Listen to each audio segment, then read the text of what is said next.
Friends, welcome to my YouTube channel Saraswati commerce academy. तो आज हम करने वाले हैं क्लास +1 की इकोनॉमिक्स का चैप्टर नंबर 1। ठीक है, ये हमारा टर्म 2 का चैप्टर नंबर 2 है। इसका नेम है Indian economy at the time of eve of independence. ठीक है, ये हमारा चैप्टर रहने वाला है और ये चैप्टर बड़ा ही इंटरेस्टिंग है और इस चैप्टर की नॉलेज आपको पहले से ही होगी। ठीक है, तो चलिए अब इस चैप्टर को डिस्कस कर लेते हैं। Indian economy at the time of eve of independence का क्या मतलब होता है? ईव ऑफ इंडिपेंडेंस का मतलब होता है इंडिपेंडेंस के टाइम पर। ठीक है, इंडिपेंडेंस के टाइम पर क्या सिचुएशन थी हमारी इंडियन इकोनॉमी की। इंडियन इकोनॉमी की हमारी इंडिपेंडेंस के टाइम पे क्या सिचुएशन थी। ठीक है, किस तरीके की उसकी सिचुएशन हम कह सकते हैं थी। आपको पता है कि हमारे यहाँ पर इंडिया में, ठीक है, कि ब्रिटिशर्स ने काफी सालों तक यहाँ पे अपना रूल करा था यहाँ पे। ठीक है, कम से कम 200 साल तो उन्होंने यहाँ पे आराम से रूल किया, आराम से वो यहाँ पे रहते थे और हमारे लोगों के ऊपर यहाँ के एक्सप्लॉयटेशन करते थे, शोषण करते थे यहाँ के लोगों का। किस किस तरीके से वो शोषण करते थे, किस किस तरीके से वो एक्सप्लॉयटेशन करते थे, वो हम इस चैप्टर के बारे में डिस्कस करेंगे। ठीक है, तो अब वो देखो, हमारे इंडियंस को वो कुछ भी, किसी भी तरीके की कोई फैसिलिटी प्रोवाइड नहीं करते थे। अपना यहाँ पे आराम से आके अपना ही उन्होंने सारा कारोबार सेट कर लिया और अपना आराम से यहाँ पे जीते थे वो। ठीक है, हमारे इंडियंस का कोई फर्क नहीं पड़ता क्या क्या है क्या नहीं है, वो अपना आराम से बेचारे एक कोने में बेचारे रहते थे। अब देखो, हमारे यहाँ पे क्या होता था, पहले तो इंडिया को क्या कहा जाता था, सोने की चिड़िया कहा जाता था। बट उनके आने के बाद सोने की चिड़िया का क्या हुआ? कुछ भी नहीं। हमारी इकोनॉमी का क्या हुआ? हमारी इकोनॉमी एक स्टेगनेंट हो गई। स्टेगनेंट का मतलब है बहुत ही रुकी हुई हो गई और यहाँ की इकोनॉमी की डेवलपमेंट भी बहुत धीरे धीरे धीरे धीरे धीरे धीरे से हो रही थी। ठीक है, वो मतलब क्या हुआ, यहाँ पे उन्होंने कोई, हमारे यहाँ के लोगों को कोई फैसिलिटी नहीं प्रोवाइड करी कि जिससे कि वो हमारी इकोनॉमी की ग्रोथ में हेल्पफुल हो सके। उन्होंने कुछ ऐसा नहीं किया। ठीक है, वो तो अपने ही देश का भला चाहते थे। जो ब्रिटिशर्स का जो देश था, ठीक है, ब्रिटेन वगैरह, वो वहां के लोगों का ही भला चाहते थे। क्यों? क्योंकि वो उनका अपना था। वो क्या काम करते थे, यहाँ के लोगों से कच्चा माल बनवा लेते थे, रॉ मटेरियल बनवाते थे और कहाँ पे भेज देते थे उसको? अपने ब्रिटेन में, कि वहां पे इंडस्ट्रियल रिवोल्यूशन जो आई है, वहां के लोग अच्छे से अच्छी बड़ी बड़ी इंडस्ट्रीज को सेटअप कर सके। तो यहाँ के लोगों का तो कुछ नहीं हुआ। यहाँ के लोगों का तो जो छोटा मोटा काम धंधा था वो भी बंद हो गया बेचारों का। तो अब इस चैप्टर में हम वही डिस्कस करेंगे कि हमारी इकोनॉमी की उस टाइम पे सिचुएशन कैसी थी। हमारा देश आपको पता ही है 15 अगस्त 1947 को आजाद हो गया था। तो अब यहाँ पे डिस्कस करते हैं। ये आपको पता ही होगा, प्राइमरी सेक्टर क्या होता है, सेकेंडरी सेक्टर क्या होता है, टेरिटरी सेक्टर क्या होता है।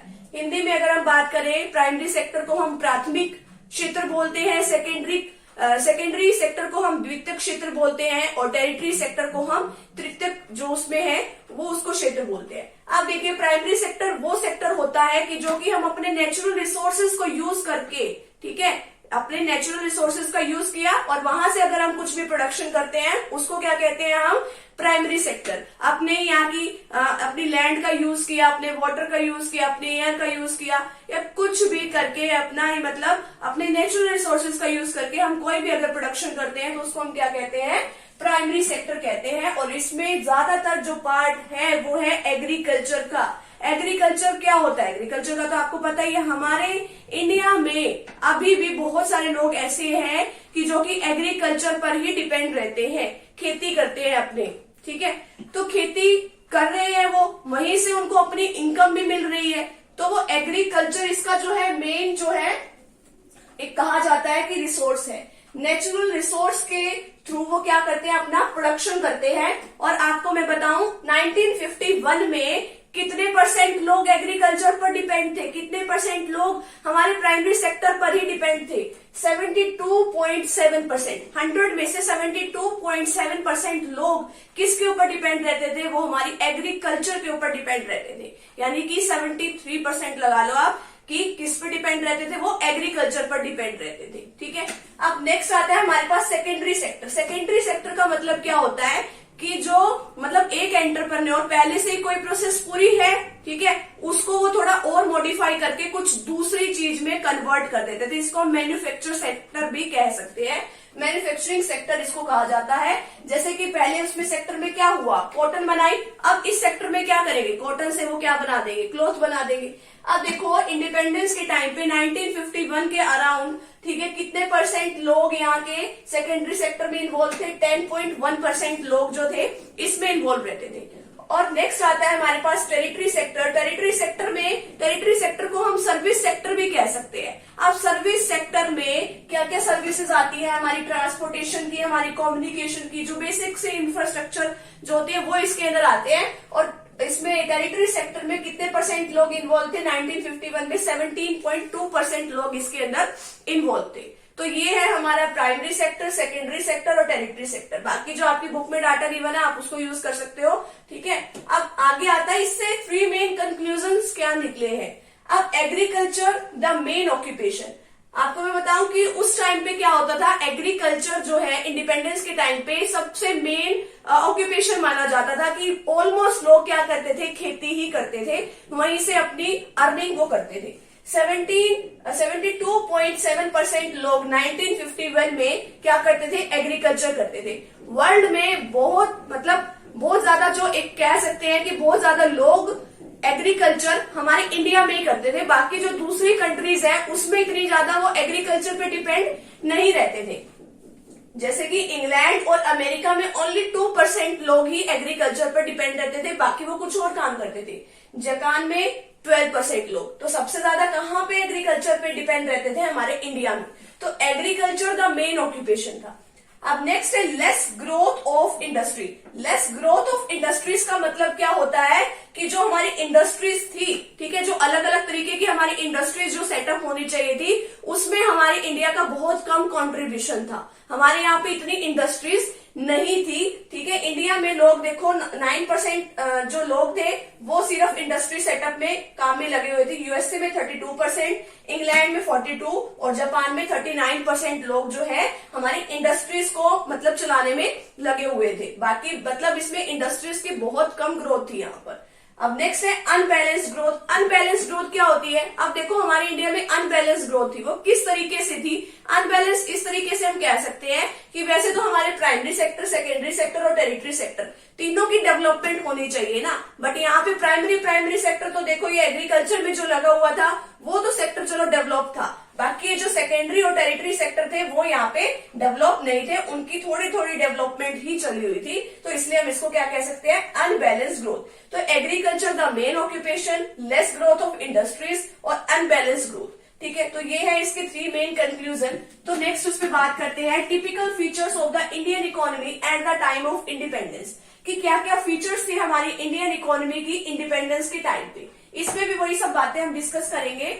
Agriculture the principal source of subsistence. अब इसमें क्या बताया गया है कि जो हमारी इंडिया है, इंडिया में बहुत सारे लोग जो है किसके ऊपर डिपेंड रहते थे, वो एग्रीकल्चर सेक्टर के ऊपर ही डिपेंड रहते थे।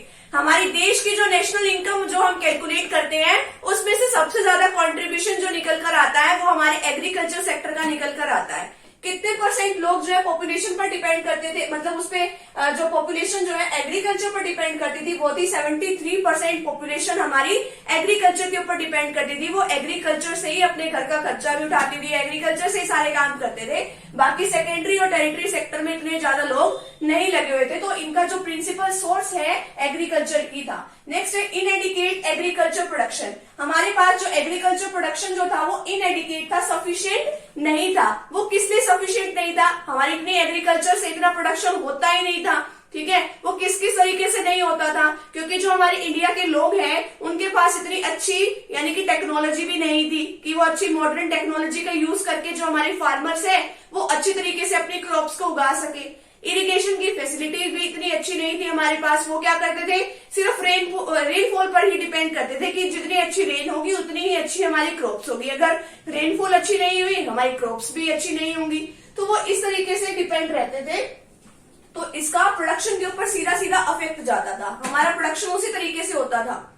अब नेक्स्ट है land tenure system. Land tenure system में क्या है कि हमारे गवर्नमेंट और हमारे फार्मर के बीच में इंटरमीडियरीज आ गए थे। इंटरमीडियरीज किस तरीके से आ गए थे, हमारे ये जमींदारी सिस्टम था। इसके अंदर जमींदारी सिस्टम के अंदर क्या होता है, जमींदारी सिस्टम के अंदर कि जो फार्मर्स हैं वो हमारे जमींदार से वो क्या लेते थे, पैसे ले लेते थे उधार पे। अब वो उधार पे उन्होंने पैसा लिया, वो जमींदार जो होते हैं वो बड़े बड़े ओनर्स होते हैं लैंड के, वो पैसे तो उनको दे देते थे, बहुत हाई इंटरेस्ट पे वो उनको पैसे देते थे।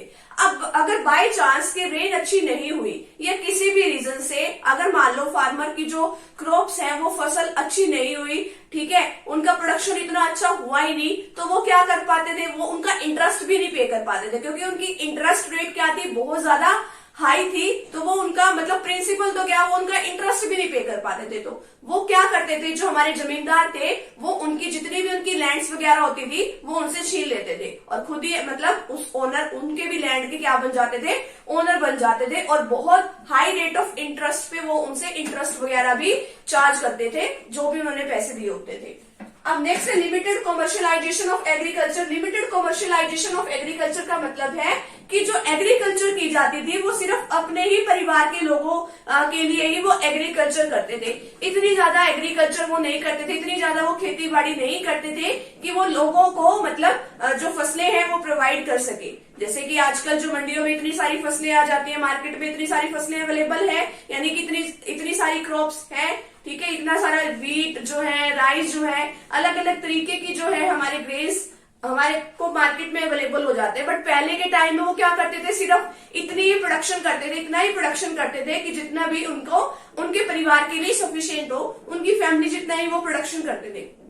मार्केट में इतनी ज्यादा जो है मतलब कि इतना ज्यादा प्रोडक्शन जो है अवेलेबल करवाया ही नहीं जाता था कि वो और लोगों को भी मिल सके। तो कॉमर्शियलाइजेशन के लिए वो मतलब इतना रिसोर्स उनके पास नहीं था। नेक्स्ट आता है पुअर इंफ्रास्ट्रक्चर। पुअर इंफ्रास्ट्रक्चर का मतलब क्या होता है कि जो बेसिक से नीड चाहिए लोगों को वो भी हमारे ब्रिटिशर्स ने प्रोवाइड नहीं करा रखी थी। जैसे कि रोड चाहिए होता है, ट्रांसपोर्ट, ठीक है, ट्रांसपोर्ट आने जाने के कहीं ना कहीं साधन जो चाहिए, कम्युनिकेशन जो बात करने के जो हमारे पास साधन होने चाहिए वो इतने नहीं थे। वो पुअर इंफ्रास्ट्रक्चर थे, सिर्फ उनको बेसिक इंफ्रास्ट्रक्चर ही प्रोवाइड किया गया था। बेसिक इंफ्रास्ट्रक्चर कैसे, वो भी किसने प्रोवाइड किया था, अपने ही कॉलोनियल इंटरेस्ट के लिए। कॉलोनियल इंटरेस्ट का मतलब होता है कि अपने ही फायदे के लिए उन्होंने ये सर्विस भी अपने ही फायदे के लिए मतलब उनको प्रोवाइड करा रखी थी। ये नहीं है कि हमारे इंडिया के लोगों को और अच्छी फैसिलिटी प्रोवाइड कराने के लिए उन्होंने ये फैसिलिटी अवेलेबल कराई थी। वो उन्होंने इसलिए कराई थी कि हम अपने देश में क्या बेच सके, यहाँ से इंडिया से लेके अपने देश तक रॉ मटेरियल को पास कर सके। रॉ मटेरियल को हम यहाँ से पास करेंगे, क्यों, क्योंकि हमारे यहाँ से तो सस्ते दामों पे वहां पे चला जाएगा, क्योंकि वहां तो रॉ मटेरियल भी महंगा मिलता होगा। वहां पे इंडस्ट्रियल रिवोल्यूशन आई हुई थी, तो वो क्या करते थे, हमारे देश का रॉ मटेरियल कहाँ पे सप्लाई कर देते थे, अपने दूसरे देश में अपने सप्लाई कर देते थे जो उनकी एक्चुअल में कंट्री थी। यहाँ पे तो उन्होंने शासन किया था ना, आके रूल किया था, यहाँ पे तो आगे बैठ गए थे वो। तो कॉलोनियल इंटरेस्ट का मतलब है अपने ही फायदे के लिए ये वाली फैसिलिटीज जो उन्होंने प्रोवाइड करा रखी थी। अब रेलवे लाइन भी उन्होंने किसने बिछाई थी कि वहां तक अपना जो सामान है वो पहुंचा सके, ठीक है। तो ये सारी फैसिलिटी उन्होंने अपने ही देश के लिए प्रोवाइड कराने की मतलब सोची थी।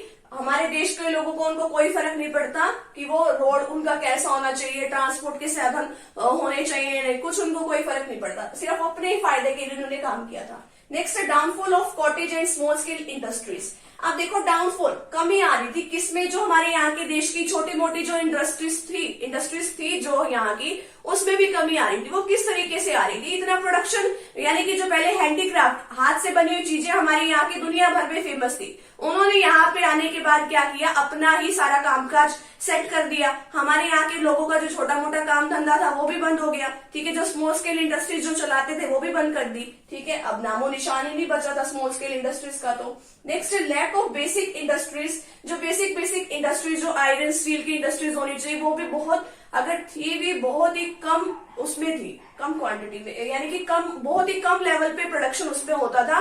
एक आधी ही कोई हमारी इंडस्ट्री सेटअप होगी। नेक्स्ट है infant growth of consumer goods industry. Infant growth of यानी कि अभी जो कंज्यूमर गुड्स इंडस्ट्रीज है उसकी भी अभी बहुत मतलब धीरे धीरे उसकी ग्रोथ हो रही है, स्पीडली ग्रोथ उसकी नहीं हो रही है। जैसे कि कॉटन एंड जूट और शुगर इंडस्ट्रीज जो है वो उस इंडिपेंडेंस के टाइम पे बहुत स्लोली जो है ग्रोथ हो रही थी।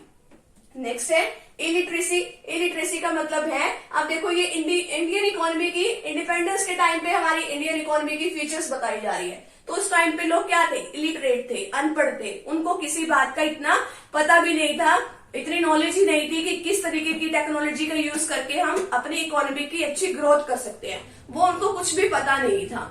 तो इस तरीके से हम कह सकते हैं कि जो हमारी इकोनॉमी थी इंडिपेंडेंस के टाइम पे, वो मतलब उसकी सिचुएशन जो थी वो बहुत ही खराब थी। अब आगे हम उसकी बैकवर्डनेस के बारे में हम डिस्कस करते हैं। अगर आपको इनका स्क्रीनशॉट चाहिए तो आप उसका स्क्रीनशॉट ले सकते हैं। तो उम्मीद है आपने स्क्रीनशॉट ले लिया होगा। तो चलिए अब इसका एक और जो लास्ट पार्ट है वो हम डिस्कस कर लेते हैं। ये है हमारे इस चैप्टर का बिल्कुल लास्ट वीडियो सेशन, जिसका नेम है the principal cause of backwardness, the British Raj in India and colonial exploitation of Indian economy. यानी कि हमारे क्या क्या कॉज रहे हैं कि जो हमारी इंडियन इकोनॉमी है उसकी बैकवर्ड के पीछे, बैकवर्डनेस के पीछे, कि हमारी जो इंडियन इकोनॉमी है वो इतनी पीछे कैसे है। अब देखो सबसे पहला तो इसमें जो पॉइंट आता है वो है India was treated as a colony supply raw material to the British industry. India को सिर्फ क्या माना जाता था कि वो ब्रिटिश इंडस्ट्रीज के लिए वो क्या सप्लाई करे, ओनली रॉ मटेरियल सप्लाई करे, बाकी का काम तो हमारे ब्रिटिशर्स अपने आप देख लेंगे कि वो अपना यहाँ से जो कच्चा माल है वो कहाँ पे भेज दे, वो हमारे ब्रिटेन में भेज दे। अब वो ब्रिटेन में बेच के क्या करते थे, मान लो उन्होंने यहाँ से कॉटन की जरूरत पड़ी तो कॉटन यहाँ से कहाँ पे सप्लाई होती थी, ब्रिटेन में। वो क्या करते थे, उस रॉ मटेरियल का वो वहां पे उसको फिनिश गुड्स में कन्वर्ट कर लेते थे। उसको मान लो यहाँ से क्या गई, कॉटन गई, तो वहां पे वो क्या बना लेते थे, वो अपनी शर्ट्स वगैरह बना लेते थे या कुछ भी कॉटन के क्लॉथ्स बना लेते थे। तो इस तरीके से वो सिर्फ मतलब इस तरीके से शोषण करते थे यहाँ के लोगों का, इस तरीके से एक्सप्लॉयटेशन करते थे कि यहाँ से रॉ मटेरियल सिर्फ वो ले जाते थे और वहां पे जाके अपना प्रोडक्शन करते थे। तो यहाँ की तो इकोनॉमी जो है वो पीछे रहेगी ना। अगर यहाँ के रॉ मटेरियल का प्रयोग अगर यहाँ इंडिया में ही किया जाता, अगर यूज वो इंडिया में ही किया जाता तो यहाँ की ग्रोथ जो है इंडियन इकोनॉमी की अच्छी होती, लेकिन उन्होंने ऐसा होने नहीं दिया। नेक्स्ट पॉइंट है India was use as a market for the British product. अब वो ब्रिटिश प्रोडक्ट जो है, अब वो जो वहां पे प्रोडक्ट बन के आए हैं, अब देखो यहां से रॉ मटेरियल गया, ये रॉ मटेरियल यहां से गया, अब रॉ मटेरियल जो बन के वो कहां पे आ गया, वो वापस इंडिया में आ गया, वापस वो प्रोडक्ट जो है वो इंडिया में आ गया, वो वाला प्रोडक्ट बन के। अब वो इंडिया में जो प्रोडक्ट आया उसको कौन खरीदेगा, इंडिया की मार्केट में वो प्रोडक्ट आ गया, अब उसको खरीदेगा कौन, हमारे इंडिया के लोग। हमारे इंडिया के लोग सोचते हैं कि चलो बनाने से अच्छा है कि हमारा बना बनाया प्रोडक्ट आ गया, अब उसी को खरीद लेते हैं। तो वो क्या करते थे, उनको तो एक मार्केट मिल गई थी ब्रिटिश प्रोडक्ट्स को अपने सेल करने के लिए, तो वो यहाँ पे मार्केट का यूज करते थे ब्रिटिश प्रोडक्ट्स को सेल करने के लिए। नेक्स्ट है ए destructive approach toward the Indian handicraft.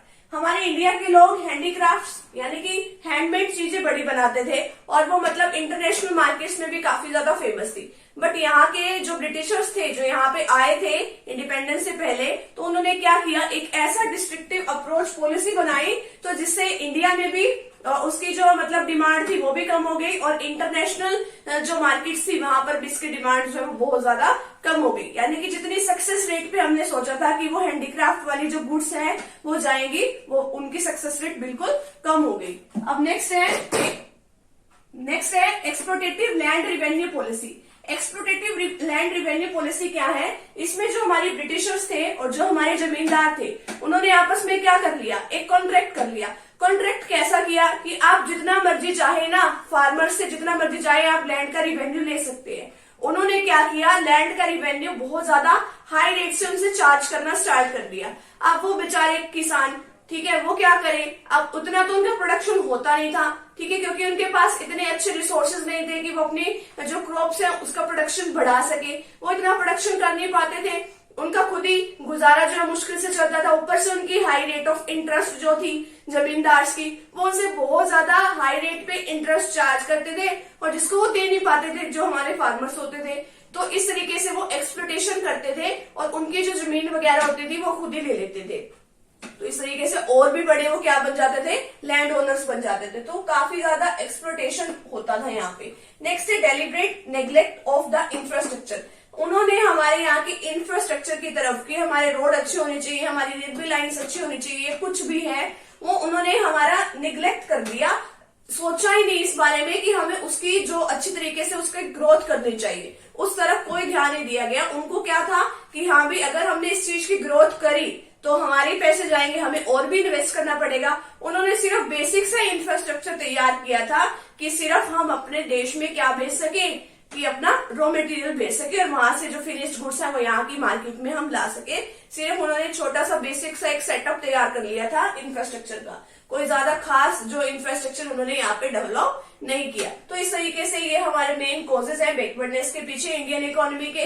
तो हम कह भी सकते हैं कि जो हमारी इंडियन इकोनॉमी की जो ग्रोथ थी इंडिपेंडेंस के टाइम पे, वो बहुत ही ज्यादा, उसकी जो हालत थी वो बहुत ही ज्यादा खराब थी। अब तो धीरे धीरे फिर भी इंडियन इकोनॉमी जो है डेवलप हो रही है, बट पुराने टाइम में इंडियन इकोनॉमी बहुत ही ज्यादा उसकी हालत खराब थी। तो ये है हमारा चैप्टर नंबर फर्स्ट, ठीक है, जो आज इस वीडियो सेशन में कंप्लीट हो गया है। तो मिलते हैं फ्रेंड्स नेक्स्ट टॉपिक के साथ या नेक्स्ट वीडियो के साथ। Thank you very much.